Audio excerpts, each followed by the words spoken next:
Assalamualaikum warahmatullahi wabarakatuh. Selamat pagi dan salam sejahtera untuk kita semua. Perkenalkan, kami dari kelompok 4. Kami akan membawakan materi dengan judul Armada Hitam.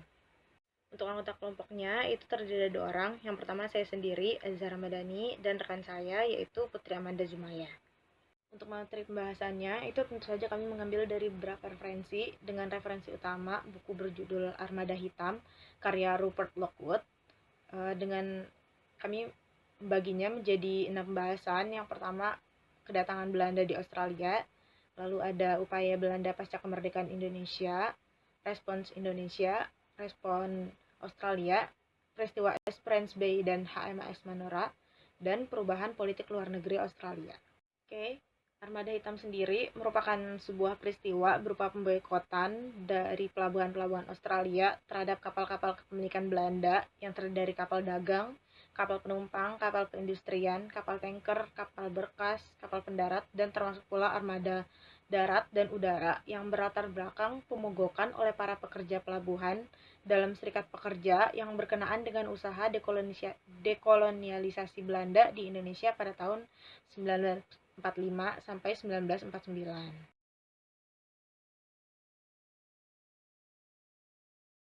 Oke, untuk materi pertama yaitu kedatangan Belanda di Australia. Itu pada Maret 1942, Belanda melarikan sebagian besar kapal-kapalnya dari Hindia di tengah hujan bom dan torpedo dan memadati pelabuhan di Brisbane, Sydney, dan Fremantle. Nah, para pemegang pemerintahan kolonial yang penting terbang dari Cilacap di Jawa menempuh jalan pelarian yang terus mendapat serangan pesawat Zero menuju Broome. Sampai akhirnya suatu gempuran udara Jepang berhasil mengandaskan dan bakar kapal terbang pengungsi tersebut di Teluk Robek. Nah, kedatangan orang Belanda di pantai barat Laut Australia ini diikuti dengan penyusunan kembali 15 anggota Dewan Pemerintahan Hindia Belanda di Melbourne yang terdiri atas pemimpin militer dan ekonomi dan sebuah perwakilan darurat dari Indonesia yang setia dengan pembentukan pemerintahan Hindia Belanda dalam pembuangan di pinggiran kota Brisbane dengan nama Wekol. Nah, orang-orang Belanda pengungsi itu membawa serta beribu-ribu tentara, kerani, juru rawat, dan pelaut dagang Indonesia dengan kapal-kapal dagang, kapal-kapal perang, dan pesawat udara. Nah, orang-orang Indonesia tersebut sebelumnya telah melakukan pemogokan dan kebanyakan masuk penjara atau kamp interniran di masa belum sebulan mereka sampai di sana. Nah, Queensland dianggap mempunyai iklim yang paling sesuai dengan orang Jawa. Mackay di Queensland pun kemudian menjadi pemusatan berkas penghuni Tanah Merah. Orang-orang Indonesia yang dibebaskan dari kamp Tanah Merah itu diberi tugas-tugas sipil dan militer. Di sini Belanda memiliki kantor-kantor di mana para bekas tawanan ada yang bekerja sebagai kerani yang menangani dokumen, beberapa bekerja di kilang gula, sisanya yang lain masuk di kantor pemerintah Hindia Belanda di Bundaberg sebagai awak pesawat terbang, montir, dan bekerja di lapangan terbang. Nah, mereka melaksanakan kerja berat dan teknik di pabrik dan dapat mesiu, pengecoran besi, bangunan, serta pelayanan dan perawatan kereta api di Blackbird, Toowoomba, dan Helidon. Nah, pemberontak Tanah Merah tersebut kemudian dekat dengan pekerjaan yang sifatnya produktif dan dapat memantau gerakan Belanda di udara, laut, dan darat, serta mengetahui kedudukan gudang mesiu dan seluk-beluk muatan kapal. Mereka juga mengetahui isi pesan-pesan yang disampaikan kepada aparat Hindia Belanda di Australia oleh Komando Pasifik Barat Daya. Nah, para bekas pemberontak Tanah Merah itu dapat berkomunikasi dengan organisasi buruh, dewan-dewan pekerjaan, dan perburuhan di Brisbane dan Queensland, serta pramundiaga toko milik serikat buruh. Mereka yang bekerja di industri kemudian berhasil memperoleh ukuran dalam hal jam kerja dan syarat kerja lain di atas dukungan orang Australia. Beberapa dari mereka juga kemudian masuk dalam Serikat Buruh Australia. Nah, organisasi kemerdekaan Indonesia yang muncul di Australia itu juga kebanyakan disponsori oleh bekas interniran Tanah Merah di Sydney, Melbourne, Brisbane, dan Mackay. Oke, baik. Selanjutnya saya Putri Amanda Zumaya akan melanjutkan materi presentasi, di mana materi kedua akan membahas terkait respon terhadap kemerdekaan Indonesia. Oke, terkait respon di sini akan dilihat dalam 3 perspektif. Yang pertama itu ada perspektif Belanda, lalu selanjutnya kaum Republikan Indonesia di Australia, dan yang terakhir adalah tentunya Australia itu sendiri. Respon Belanda terhadap kemerdekaan di sini yang pertama itu dapat dilihat dari kedatangan Nika dan sekutu ke Hindia Belanda, di mana pada saat itu sekutu masuk ke Indonesia dengan dibonceng oleh Nika yang dipimpin oleh Van der Plas dan juga Van Mook, yang bertujuan agar Belanda dapat kembali menguasai Indonesia. Namun mereka justru disambut oleh rakyat Republik yang telah terbakar semangat revolusi dengan slogan mereka, yaitu lebih baik hidup di neraka daripada dijajah kembali. Selanjutnya adalah mencari simpati dari golongan komunis. Di sini Van Mook merasa khawatir akan semangat revolusi di Republik Indonesia dan menyadari bahwa kekuasaan Belanda akan mengalami keruntuhan. Nah, kekhawatiran ini sampai pada aparat pemerintah Hindia Belanda dalam pembuangan di Australia yang segera bertindak dengan mengirimkan perwakilannya ke kantor organ komunis Tribun. Hal tersebut menandakan kesadaran sekaligus kekhawatiran Belanda akan kesulitan yang akan datang kemudian dalam upaya pendudukan kembali di Indonesia, khususnya dari aliansi yang tidak terencana dari pelaut Indonesia dengan Serikat Buruh Maritim yang pada saat itu dipimpin atau di bawah pengaruh komunis. Tujuan mereka datang ke kantor organ komunis Tribun adalah mencari simpati dari kaum komunis Australia dengan menunjukkan berbagai rencana untuk meringankan penderitaan orang Indonesia, sehingga kerjasama antara sayap kiri Australia dengan Belanda dalam usaha ini akan sangat menguntungkan orang Indonesia. Namun sikap Belanda yang justru bertentangan terhadap apa yang dijanjikan membuat citra Belanda ini tercoreng di kalangan komunis Australia. Dan selanjutnya dikeluarkannya maklumat nomor 62 pada Mei 1945 untuk kapten-kapten kapal KPM di Australia. Nah, secara garis besar, maklumat ini menyatakan kepada kapten untuk menangguhkan gaji bintara dan pelaut Indonesia sampai Hindia Timur Belanda dibebaskan dari Jepang, dan hanya mereka yang dinasnya berkelanjutan dan memuaskan para kaptennya lah yang berhak untuk menerima gaji tersebut. Nah, hal tersebut jelas menunjukkan bahwa Belanda bermaksud menggunakan istilah atau term dinas yang berkelanjutan dan juga kinerja yang memuaskan itu sebagai syarat untuk menahan jumlah uang yang disimpan dari para pelaut Indonesia apabila mereka menolak pengembalian kekuasaan Belanda gitu. Jadi dengan demikian apabila mereka menolak kekuasaan Belanda kembali di tanah Hindia Belanda, maka mereka tidak akan menerima gaji. Itulah salah satu bentuk ancaman yang dikeluarkan oleh Belanda terhadap kaum Republikan yang ada di Indonesia. Akhirnya para pelaut Indonesia pun memberikan maklumat yang menentang keputusan tersebut dan menyatakan bahwa gaji mereka harus dipisahkan dari persyaratan politik. Nah, justru tindakan dari Belanda inilah yang dianggap kurang bijak sehingga membuat golongan Indonesia yang sebelumnya memiliki tendensi untuk menerima kedaulatan Belanda akhirnya ikut mundur. Selanjutnya ada respon kaum Republikan Indonesia di Australia. Yang pertama kita dapat melihat peranan Serikat Pelaut Indonesia, di mana sekelompok orang Indonesia di kantor Serikat Pelaut Indonesia yang pada saat itu terletak di Sydney terus memantau radio Batavia sejak penyerahan Jepang pada 15 Agustus 1945, dan di sini pula lah awal terdengar siaran dari Batavia tentang proklamasi Republik yang segera disambut dengan antusias oleh mereka. Tu Kliwon selaku pemimpin dari Serikat Laut Indonesia atau Serikat Pelaut Indonesia segera menyebarkan kabar bahagia tersebut dan berjanji akan mendukung pemerintah Republik bersama dengan Serikat Pelaut Indonesia.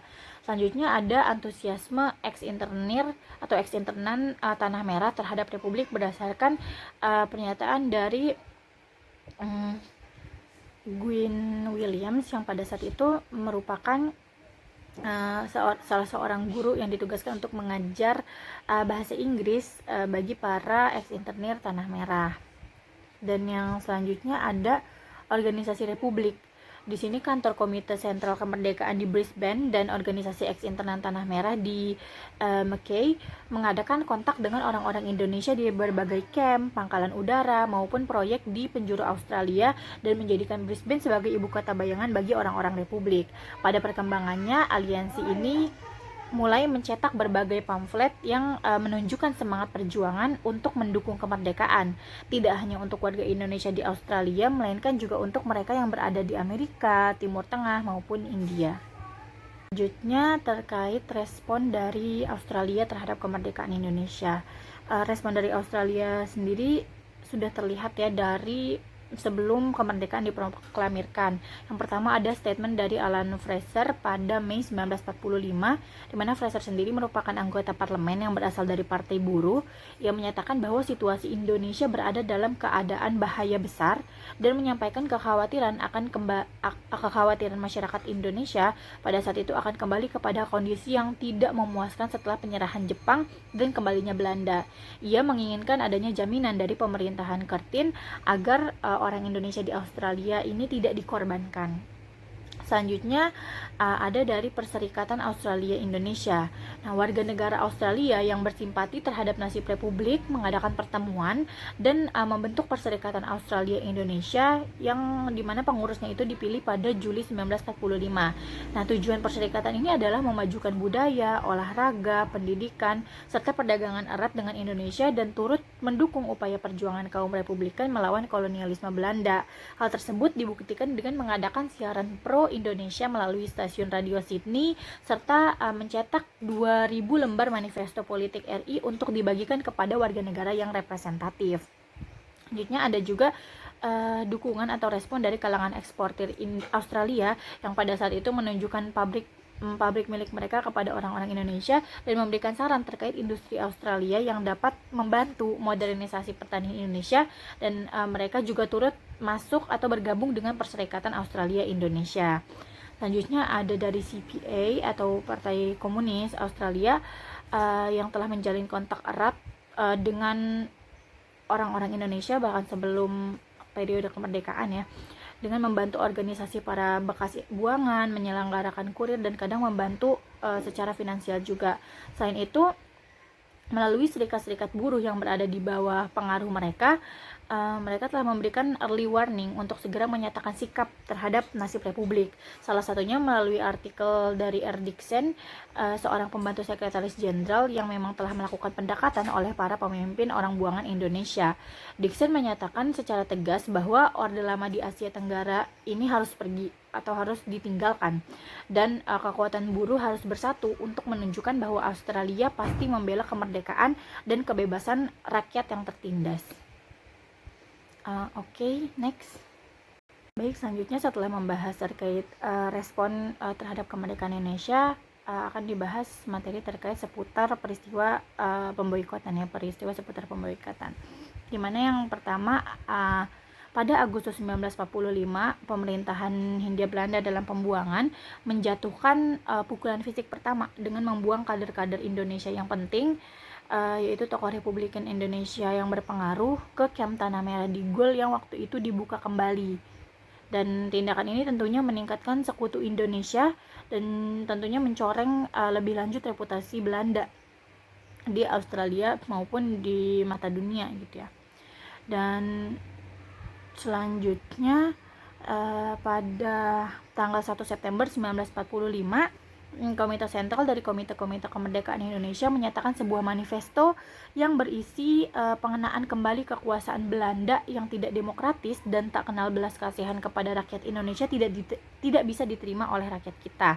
Nah, manifesto ini menyerukan kepada orang-orang Australia untuk membantu perjuangan memenangkan hak-hak yang elementer. Manifesto itu disebarkan di antara orang-orang Indonesia baik di kapal-kapal, Deput Angkatan Laut maupun Angkatan Darat, dan juga kamp-kamp militer dan kantor pelayaran serta serikat-serikat buruh maritim Australia. Selanjutnya ada peristiwa kasino. Di sini peristiwa kasino ini menunjukkan salah satu upaya diplomatik kaum Republikan Indonesia kepada Belanda yang sayangnya tidak diapresiasi oleh pihak Belanda. Jadi pada awal September sekitar tanggal 12, pelaut dan para ahli mesin Indonesia di kasino mengajukan tuntutan kepada para perwira Belanda agar mereka dibebas tugaskan dan dimasukkan ke dalam kehidupan sipil Australia sambil menunggu dikembalikannya mereka ke negara Republik, dan serta menagih atau mengingatkan agar gaji tangguhan mereka segera dibayarkan. Nah, mereka menyampaikan kepada komandan Belanda bahwa jika tuntutan-tuntutan mereka tidak dikabulkan, maka mereka akan menolak perintah-perintah atau menolak untuk menjalankan tugas.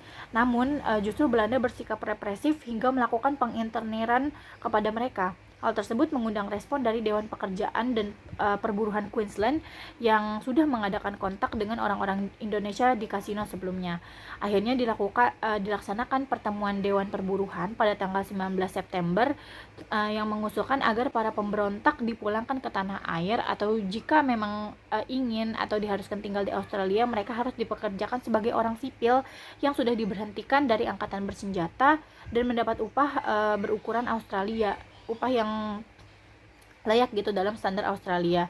Nah, bentrokan dari tuntutan-tuntutan yang diajukan juga kerap terjadi di atas kapal-kapal Belanda lainnya, di wilayah-wilayah lainnya juga, yang akhirnya terkadang mengundang perhatian dari serikat buruh, hingga akhirnya dikeluarkan surat edaran pertama yang dicetak dan dikeluarkan pada tanggal 22 sampai 23 September yang menyatakan bahwa orang-orang Indonesia di atas kapal itu menyatakan menolak untuk dibawa ke Jawa, dan ditunjukkan kepada dan surat edaran ini ditujukan kepada kaum buruh Sydney yang sebelumnya melihat kerusuhan di atas kapal Belanda dan meminta mereka untuk memboikot kapal-kapal Belanda.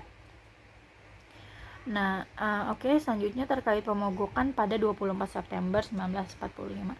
Menurut rencana, para pelaut Indonesia mulai meninggalkan kapal-kapal Belanda yang ditambat di Sungai Brisbane pada pagi hari Senin tanggal 24 September 1945. Nah, kaum buruh tepi air Brisbane segera mengenakan larangan hitam kepada semua kapal yang mengibarkan bendera Belanda. Notulensi Federasi Buruh Tepi Air Cabang Brisbane mengungkapkan bahwa ada kesatuan yang bulat di antara kaum buruh baik yang berhaluan kiri, kanan maupun tengah terkait pemboikotan ini. Di Dewan Pengurus Cabang telah ada hasil yang bulat terkait resolusi pemboikotan yang isinya adalah menuntut keadilan upah bagi para pelaut Indonesia dan agar pemerintah Belanda di Australia tidak campur tangan dalam urusan pemerintah yang pada waktu itu telah didirikan oleh rakyat Indonesia sendiri. Pemboikotan yang dilakukan oleh kaum buruh tepi air terhadap 7 buah kapal Belanda di Brisbane itu dengan cepat segera menjalar ke serikat-serikat buruh yang anggotanya melayani industri maritim, baik kepada pembuat ketel, tukang mesin, tukang cat kapal, dan sebagainya, hingga akhirnya serentak melaksanakan pemboikotan. Selanjutnya adalah respon dan tindakan Belanda terhadap aksi pemboikotan tersebut. Belanda dengan semangat imperialisnya yang masih yakin akan berdirinya kembali negara kolonial tetap mengupayakan pelayaran dengan mengerahkan segala kemampuannya, di mana nahkoda mereka melayari pelabuhan-pelabuhan dan muara-muara sungai Australia tanpa perahu ataupun pemandu. Selain itu, pemerintah Hindia Belanda dalam pembuangan juga merekrut tawanan-tawanan perang Italia di Australia Barat dan kaum interniran Belanda yang telah diterbangkan dari kem-kem ganas Jepang untuk membongkar kapal-kapalnya. Hal tersebut jelas pada akhirnya menghambat proses pendudukan kembali, karena banyak di antara perwira Belanda yang seharusnya melakukan tugas-tugas pendudukan kembali Indonesia terpaksa tinggal di Australia untuk menghadapi para pemberontak dari perspektif Belanda atau para kaum Republikan Indonesia ini, dan bahkan juga terpaksa bekerja untuk memunggah kapal-kapal perbekalan perang Belanda yang mengalami pemboikotan. Nah, awal pemboikotan ini tentunya dapat dikatakan dimenangkan oleh pihak serikat-serikat buruh dan juga para pelaut Indonesia yang memberontak. Selain berhasil mengundurkan pengiriman aparat pemerintah Hindia Belanda, mengutip dari Lockwood sendiri, mereka juga telah memaksa pemerintah Australia melakukan kerjasama resmi yang aneh selama berlangsungnya pemboikotan terhadap kapal-kapal Belanda ini. Baik, selanjutnya ada sikap dualisme Australia terhadap pemboikotan. Yang pertama adalah akan dibahas terkait respon atau faktor-faktor yang menyebabkan adanya dualisme sikap Australia ini terhadap aksi pemboikotan. Yang pertama itu terkait faktor pro-nya, tentunya ada serikat buruh Sydney yang bertujuan untuk melindungi hak upah orang Indonesia. Yang kedua ada Atlantic Charter atau Piagam Atlantik. Di sini pada tanggal 27 September, Dewan Pekerjaan dan Perburuhan New South Wales di Sydney memutuskan bahwa tuntutan orang Indonesia sesuai dengan Piagam Atlantik, dan karena itu Dewan menyokong pemboikotan terhadap kapal-kapal Belanda dan selanjutnya membentuk perutusan kepada Konsul Jenderal Belanda untuk memberitahukan kepada mereka atas sikap bahwa mereka menyatakan sikap para anggota serikat buruh New South Wales yang menentang kolonialisme. Yang faktor lainnya adalah statement terkait segala yang Belanda adalah hitam. Di sini masih terkait Dewan Pekerjaan dan Perburuhan New South Wales yang mengeluarkan perintah kepada anggota serikat buruh yang secara garis besar melarang segala bentuk dukungan kepada para serdadu dan perwira Belanda dan menganggap semua yang Belanda adalah hitam. Selanjutnya dibentuk juga subkomite Indonesia yang diketuai oleh Hugh Grant untuk mengawasi pemboikotan serikat buruh terhadap Belanda. Sedangkan untuk faktor kontra sendiri di sini bisa dilihat yaitu adanya ambisi Australia terhadap Asia. Yang pertama saya akan mencoba membahas terkait perubahan atau transisi sikap dari Perdana Menteri Chifley, di mana pada tahun 1945 terlihat sikap bahwa ia menghendaki agar pengaruh Inggris, Amerika, dan Eropa ini tetap hidup, sementara pengaruh Australia meningkat di Asia. Itu adalah pandangan Chifley di awal. Namun terkait ambisi Australia terhadap Asia ini sejujurnya masih bersikap spekulatif gitu ya, yang dikonklusikan berdasarkan beberapa statement anggota parlemen yang memang menunjukkan minat yang tinggi terhadap Hindia Belanda. Selain itu ada juga kesimpulan dari komandan tertinggi sekutu dalam perang Pasifik, yaitu Jenderal MacArthur, yang menyatakan bahwa Australia sebenarnya mempunyai maksud-maksud untuk mencaplok Hindia. Namun dari Canberra sendiri nyatanya telah mengambil sikap untuk menjauhkan diri dari rencana Evett yang pada saat itu merupakan menjabat sebagai Menteri Luar Negeri, yang berniat untuk memerintahkan tentara Australia yang pada waktu itu berpangkalan di Indonesia Timur untuk menduduki Jawa. Padahal sebenarnya dengan lumpuhnya militer Inggris dan Belanda pada saat itu memberikan kesempatan yang luar biasa untuk Australia melakukan pendudukan. Namun Canberra kembali lagi menjauhkan diri atau menarik sikap tegas untuk tidak melakukan pendudukan di Jawa karena berpotensi menimbulkan berbagai tentangan di kalangan parlemen sendiri yang pada akhirnya menyebabkan pemerintah menghadapi pemberontakan. Faktor kedua adalah propaganda Australian White yang masih mengakar gitu ya pada sebagian besar masyarakat Australia, di mana propaganda Australian White ini sendiri bertujuan untuk mencegah imigrasi orang Asia yang dapat membahayakan orang kulit putih, yang pada saat itu ada pastinya propaganda Australian White yang bertujuan untuk mencegah imigrasi orang Asia yang dapat membahayakan orang kulit putih, masih dipercaya atau masih mengakar pada sebagian besar kepercayaan masyarakat Australia. Oke, selanjutnya adalah tindakan Australia terhadap aksi pemboikotan. Yang pertama adalah mereka yang pro terhadap aksi pemboikotan sendiri yang secara tidak langsung mengakui eksistensi republik. Yang pertama adalah perubahan dari sifat Perdana Menteri Chifley atau perubahan dari pandangan Perdana Menteri Chifley ini, dimana yang sebelumnya ia meyakini atau berusaha untuk menanamkan pengaruh Australia di Asia, khususnya di Hindia Belanda.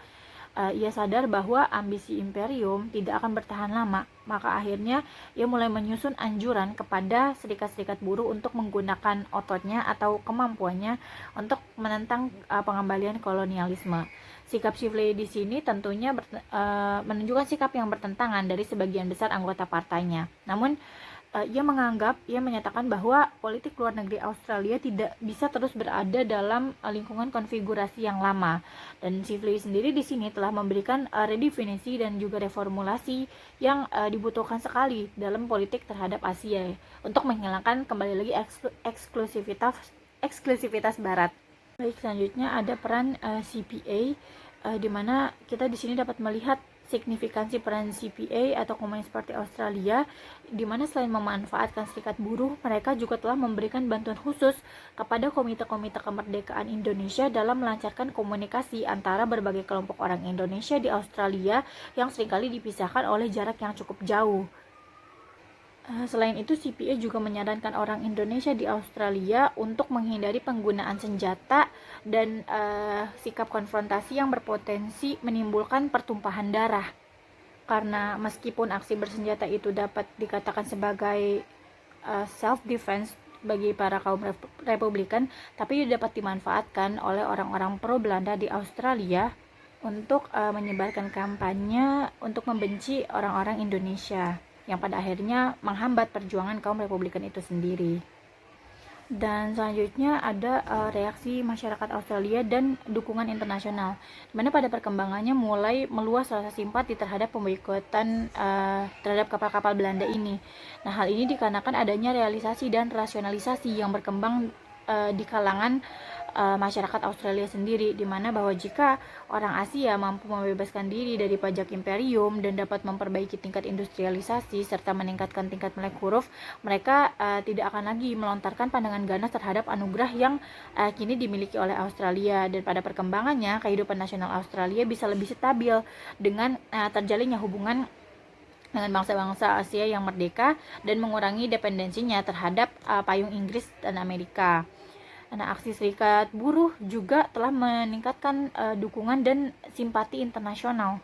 Dukungan internasional saat itu dilihat dari salah satunya terlihat dari dukungan Harry Bridges, seorang kelahiran Australia yang menjabat sebagai Presiden Serikat Pekerja Pelabuhan dan Gudang Internasional, yang memberikan pesan untuk menyatakan penghargaan sepenuh hati kepada kaum buruh tepi air Australia yang telah mendukung perjuangan kaum Republikan Indonesia. Selain itu, ada dari kaum buruh Mesir yang menolak untuk memberikan jalan kepada kapal pasukan Belanda Hollandem melalui terusan Suez.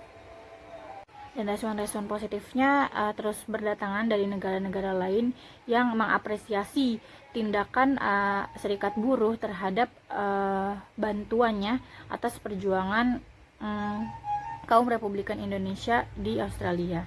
Oke, baik, selanjutnya adalah tindakan kontra Australia terhadap aksi pemboikotan dapat dilihat dari oposisi Robert Menzies. Di sini oposisi Menzies menyatakan bahwa dukungan Australia terhadap aksi pemboikotan dianggap bertentangan dengan politik Australia Putih. Selain itu, mengutip dari Lockwood yang menyatakan bahwa tanpa koloni Eropa di utara dekat, menurut ramalan Menzies, dengan menggunakan kalimat penuh kutukan, orang Australia akan sendirian dalam suatu pemencilan yang berbahaya dan terlucuti baju zirahnya. Hal ini mencerminkan karakter penakut dari Australia yang sempat kita bahas dalam beberapa pertemuan sebelumnya, atau dapat dikatakan sikap antipati yang terlalu berlebihan terhadap masyarakat Asia itu sendiri. Selanjutnya di sini saya menulis terkait konsekuensi dan opini. Konsekuensi di sini adalah konsekuensi dari tindakan pro Australia terhadap aksi pemboikotan yang secara legal mungkin melanggar aturan atau melanggar prinsip yang telah dimiliki Australia dengan sekutu, di mana tentunya Australia di sini mendapatkan kritik dari sekutu karena tidak mendukung upaya perang dengan menolak untuk mengerahkan pasukan untuk kepentingan CEAC atau Komando Asia Tenggara di Jawa. Dan di sini saya juga mencoba menjelaskan terkait sikap mendua khususnya dari Shively itu sendiri, dari Perdana Menteri Shively. Di sini Shively ini dihadapkan dengan tekanan yang luar biasa ya dari pihak sekutu maupun para kaum revolusioner dari Indonesia yang berada di Australia. Namun ia berusaha mencoba menjalankan atau berada di tengah-tengah di antara keduanya, di mana atas dasar kesanggupan dan protokol sebenarnya Shively ini terikat atau mempunyai kewajiban untuk mendukung pengembalian kekuasaan Belanda di Batavia.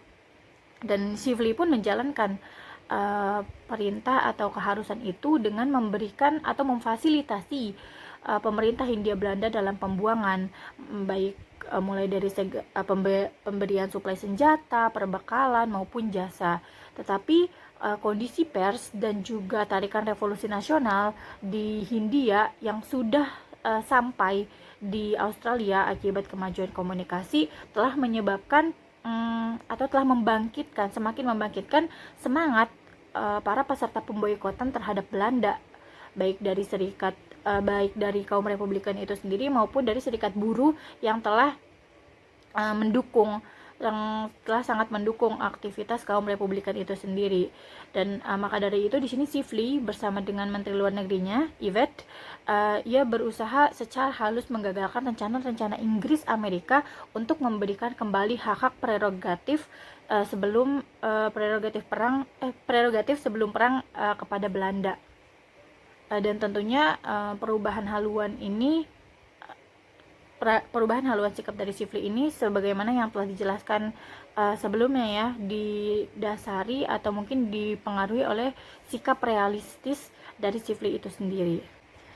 Sedangkan terkait dualisme atau sikap tidak konsisten dari pihak Australia, mengutip opini dari Rex Mortimer, tidak ada motif tunggal yang jelas dalam tindakan resmi Australia, melainkan adanya kompleks aspirasi, kepentingan, cita-cita, dan prasangka di antara menteri kabinet yang bekerja dengan cara yang tidak konsisten dan serampangan, tetapi secara keseluruhan menghambat upaya Belanda dan merusak hubungan antara tuan rumah yaitu Australia dan juga tamunya yaitu pemerintah Hindia Belanda dalam pembuangan.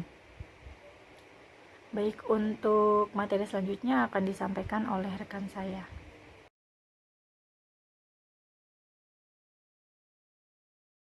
Nah, selanjutnya saya akan bahas tentang Esperance Bay. Nah, ketika kapal Inggris Esperance Bay sudah mulai berangkat, para prajurit Indonesia yang masih menjadi anggota Angkatan Bersenjata Sekutu berdiri di dek dan merenggut lencana yang mengandung emblem Belanda. Nah, orang-orang Indonesia tersebut adalah rombongan pengungsi besar-besaran pertama yang dibawa ke Australia sebagai kaula Belanda pada 1942. Orang-orang tersebut sebelumnya telah mengadakan desersi dan memberontak di Australia. Protokol menyebutkan bahwa pemerintahan Shively harus menyerahkan orang Indonesia tersebut kepada Belanda untuk dideportasikan. Nah, Brian Fitzpatrick, Dewan Kebebasan Sipil di Victoria, mengajukan protes keras kepada Menteri Imigrasi Caldwell untuk memulangkan orang Indonesia ke daerah Republik Indonesia, bukan wilayah yang diduduki Belanda, dengan kapal Inggris, bukan kapal Belanda. Perdana Menteri menyadari bahwa repatriasi orang Indonesia yang masuk ke Australia sebagai kaula Belanda menyangkut pengakuan de facto atas Republik Indonesia. Pada 29 Oktober, pemerintahan Shively menolak permintaan pemerintah Attlee untuk membentuk Badan Konsuler Australia di Batavia sebagai perwakilan NEI. Hal ini kemudian secara tidak langsung menyatakan Australia secara resmi menolak penegakan kembali kekuasaan kolonial. Nah, melalui Dewan Serikat Buruh Australia, Sekretaris Dewan Pekerjaan dan Perburuhan Queensland, Mr. Haley, meminta kepada pemimpin Federasi Buruh Tepi Air di Sydney untuk mengusahakan perlindungan bagi orang Indonesia terhadap ancaman deportasi. Belanda dan para pendukung politiknya di Australia menentang pembebasan prajurit, teknisi, dan kader politik Indonesia yang terhati tersebut ke daerah Republik Indonesia. Ironisnya, orang-orang yang biasanya mensponsori pembuangan orang Asia sesuai dengan politik Australia Putih itu mendadak menentang pengiriman sejumlah besar orang Asia yang bersifat subversi dari negeri tersebut. Nah, dengan pengaruh Komando Asia Tenggara, Lord Louis Mountbatten, pemerintahan Shively kemudian mencarter kapal Esperance Bay untuk memulangkan orang Indonesia tersebut. Nah, para pelaut Indonesia yang mogok dan para marinir yang berontak dari Melbourne serta para prajurit dan tawanan politik dari kamp konsentrasi Tanah Merah kemudian menaiki kapal Esperance Bay. Orang-orang Indonesia yang akan berlayar tersebut sebelumnya sudah mengadakan pertemuan dan memutuskan untuk menerima jaminan dari Menteri Imigrasi Caldwell agar mereka sampai di Republik Indonesia. Kapal Esperance Bay akhirnya berlayar meninggalkan Sydney pada 13 Oktober. Jenderal Sir Philip Christison yang memimpin intervensi Belanda di Jawa memandang bahwa pelayaran Esperance Bay itu sebagai ancaman. Lalu, Mountbatten kemudian mengusulkan kepada Canberra agar Esperance Bay diizinkan untuk menurunkan kaum revolusioner ex-Australia itu di Timor Belanda yang didukung oleh Perdana Menteri Inggris Clement Attlee. Nah, pemerintahan Shively akhirnya roboh dan mengizinkan hal tersebut. Menteri Caldwell sangat kecewa akan hal tersebut.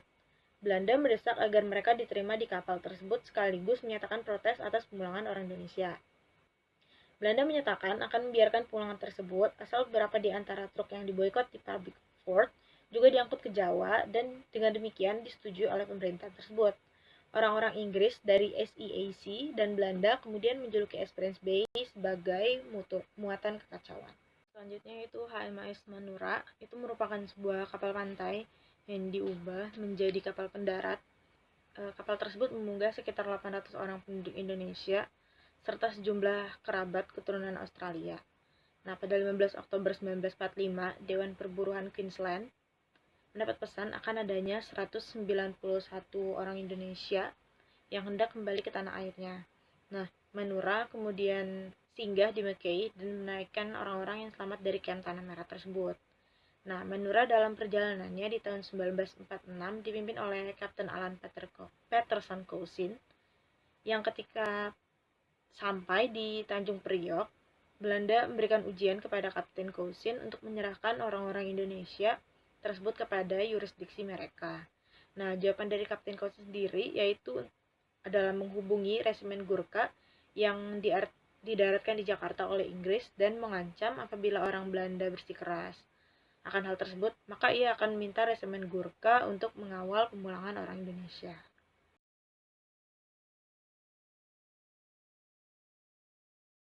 Selanjutnya saya juga akan membahas perubahan politik luar negeri Australia. Nah, di antara pidato Sibley yang menjelaskan atau membela pemboikotan serikat buruh atas kapal Belanda, itu merupakan pertanda terjadinya penyusunan kembali sikap-sikap politik secara dramatis yang dipaksakan oleh krisis yang menimpa imperium kolonial di Asia. Nah, dalam kehidupan politik Australia, tantangan pemboikotan terhadap kolonialisme di daerah 3.000 pulau di sepanjang perbatasan laut di sebelah utara itu mengawali keterlibatan Australia terhadap pergolakan di Asia. Bagi pemimpin oposisi Robert Menzies, Asia tanpa pengawasan Eropa itu merupakan sebuah bahaya. Campur tangan Australia yang menentang Belanda di Hindia Belanda akan mendorong dilakukannya campur tangan asing yang sifatnya menentang politik Australia Putih. Peristiwa Armada Hitam oleh Serikat Buruh tampil sebagai alat sejarah yang dalam kemampuannya telah ikut campur dalam politik luar negeri Australia. Nah, Sibley sebenarnya bukanlah seorang pemimpin pemerintah kaum anti-kolonialis yang terlibat dalam kinerja menterinya yang membela Belanda selama berlangsungnya konfrontasi di New Guinea Barat. Nah, bagi Sibley, pemboikotan di pelabuhan dan simpati umum yang luas merupakan kesempatan untuk menyambut pemerintahan baru yang berkemerdekaan nasional di Asia dalam wilayah politik praktis. Nah, pemboikotan Serikat Buruh Australia terhadap pemerintah Hindia Belanda dalam pembuangan, menurut Sibley, merupakan tanda munculnya kontradiksi dalam usaha Australia untuk menyesuaikan kembali posturnya terhadap Asia. Hal ini menimbulkan benturan politik luar negeri yang keras bagi Australia dengan Inggris. Nah, Sibley mengambil langkah besar pertama untuk menolak mengerahkan pasukan untuk kepentingan Komando Asia Tenggara di Jawa. Pada momentum pertama kali munculnya larangan serikat buruh dikenakan pada kapal-kapal Belanda di Brisbane pada 24 September 1945, telah menjadi suatu titik balik mengenai perlunya merencanakan haluan baru dalam politik luar negeri Australia. Sibley dan sebagian menterinya yakin bahwa sistem yang telah menghasilkan mereka itu tentunya tidak berkesehatan sosial. Namun, Belanda bukannya melihat kebijaksanaan yang bersumber pada pengalaman dari gerakan Serikat Buruh Australia dan pusaran politik Partai Buruh, melainkan memilih melancarkan serangan terhadap Sibley melalui pers dan parlemen. Nah, sikap Belanda ini kemudian telah meningkatkan bantuan dari Dr. Evatt kepada Republik Indonesia. Dr. Evatt sendiri merupakan Menteri Luar Negeri yang pada 1942 mengikatkan diri pada usaha mengembalikan kedaulatan Belanda yang pada 1946 berubah haluan mendukung kemerdekaan Indonesia. Antara Polisionil Juli 1947 dan Desember 1948, Sibley dan Evatt meningkatkan bantuan diplomatik kepada Republik Indonesia dan merentangkan toleransi terhadap para pemboikot dalam negeri. Dr. Evatt sendiri menerima undangan dari Perdana Menteri India, Pandit Nehru, untuk ikut dalam konferensi bangsa-bangsa Asia di New Delhi pada 20 sampai 23 Januari 1949 guna mensponsori aksi melawan kolonialisme Belanda.